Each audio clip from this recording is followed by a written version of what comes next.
Tonight, you're going to do something you've done 10,000 times. You're going to lock your door, maybe check it twice, turn off the lights, crawl into bed, pull the blanket up. Feel that specific kind of safe that only comes when you're warm inside and the whole world is outside. You don't think about why that feels so good. You just know it does. But here's the thing. That feeling, that exact feeling of being warm and safe while something dangerous exists on the other side of a wall, is one of the oldest feelings in the entire human experience. It's older than doors, older than walls, older than blankets. It goes back to a time when the thing outside wasn't the weather or the neighbors. It was a cat, a very, very large cat. The question is, what was that night actually like? Let's go back.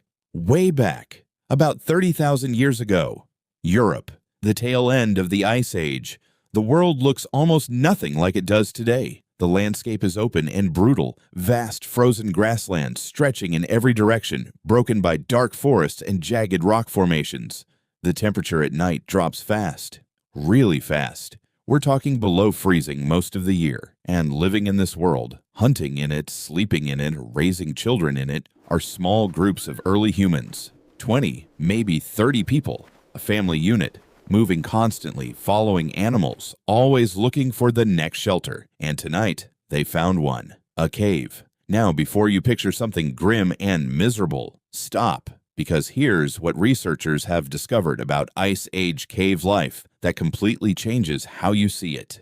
These people were not cowering in the dark. Archaeologists excavating Ice Age cave sites across France, Spain, and Central Europe have found something remarkable inside them. Ash rings from controlled fires, not accidental burns, carefully maintained fires, positioned almost always at the cave entrance. Why the entrance? 2 reasons. First, smoke goes out, not in, smart. Second, the fire faces outward, toward whatever is outside. Think about that for a second. They didn't just light a fire for warmth. They built a wall of light between themselves and the dark, a glowing barrier that said to everything out there, not tonight.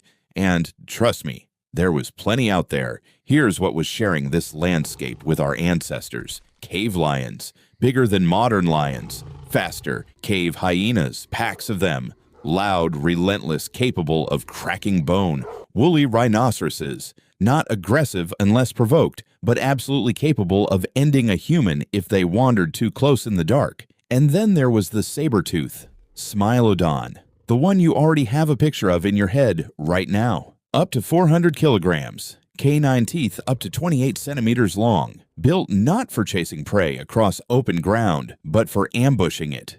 Waiting. Watching. Striking from shadow. A creature that was, in almost every measurable way, perfectly designed to hunt something exactly the size and shape of a human. And tonight, one of them is outside. The group heard it before dark. Not a roar. Saber-toothed cats didn't roar the way modern lions do. Researchers believe they made lower, more guttural sounds. A deep cough, a rumble that you felt more than heard. Something that, even 30,000 years later, still triggers something primitive in the back of your brain when you hear a big cat sound at night. They knew immediately what it was. The fire went up. More wood added fast. Flames pushed higher, pushed wider, pushed toward the entrance until the whole mouth of the cave glowed orange, and the darkness outside had nowhere to hide. The children moved to the back. And here's where it gets fascinating. The adults didn't panic. This is the part that modern researchers keep coming back to when they study Ice Age human behavior. The evidence, from cave art, from tool arrangements, from fire positioning, suggests that these groups were extraordinarily calm and organized under pressure. They'd done this before, probably many times.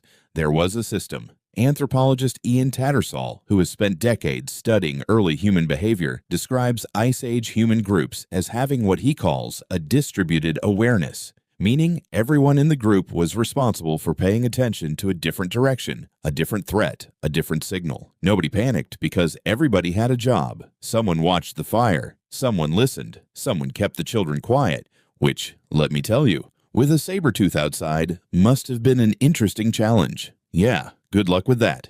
But here's what makes this so important. Inside that cave, while the saber-tooth moved in the darkness outside, life continued. This is the thing that gets me every time. They ate, probably the remains of whatever they'd hunted that day, cooked over the same fire that was keeping the predator at bay. Smoked meat, bone marrow, maybe some gathered roots or berries. They talked. Early humans at this stage had full language capability. They told stories. We know this because many of the cave paintings found at Ice Age sites appear to be narrative, sequences of images that tell a story, not just random drawings. The children eventually slept, curled up together at the back of the cave, warm from the fire's heat bouncing off stone walls. And the adults sat by the entrance and waited, not in terror, in something that looked, from the outside, remarkably like patience, like people who understood exactly what the situation was, had done everything they could about it, and were now simply present with the night.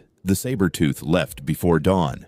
They always did. Big cats are ambush predators. They don't siege. They wait for an opportunity, and when no opportunity comes, they move on. As the sky began to lighten, one of the adults would have stepped to the cave entrance and scanned the tree line. Silence. Empty ground. The tracks of something large in the frost. Gone. And then, breakfast. Life continuing exactly as it had before, because for these people, a night with a saber-tooth outside wasn't a crisis. It was just Tuesday. So here's the full picture. 30,000 years ago, a small group of humans found a cave. They built a fire at the entrance before sunset, not by accident, but because they knew exactly what they were doing. When a saber-tooth came, they didn't run. They fed the fire, organized themselves, kept the children safe, ate their dinner, told their stories, and waited it out. They had no doors, no locks, no walls. They had fire, they had each other, and they had tens of thousands of years of accumulated knowledge about exactly how to survive a night like this. And it worked. Every single night it worked, because you exist right now. Every one of your ancestors made it through their version of that night.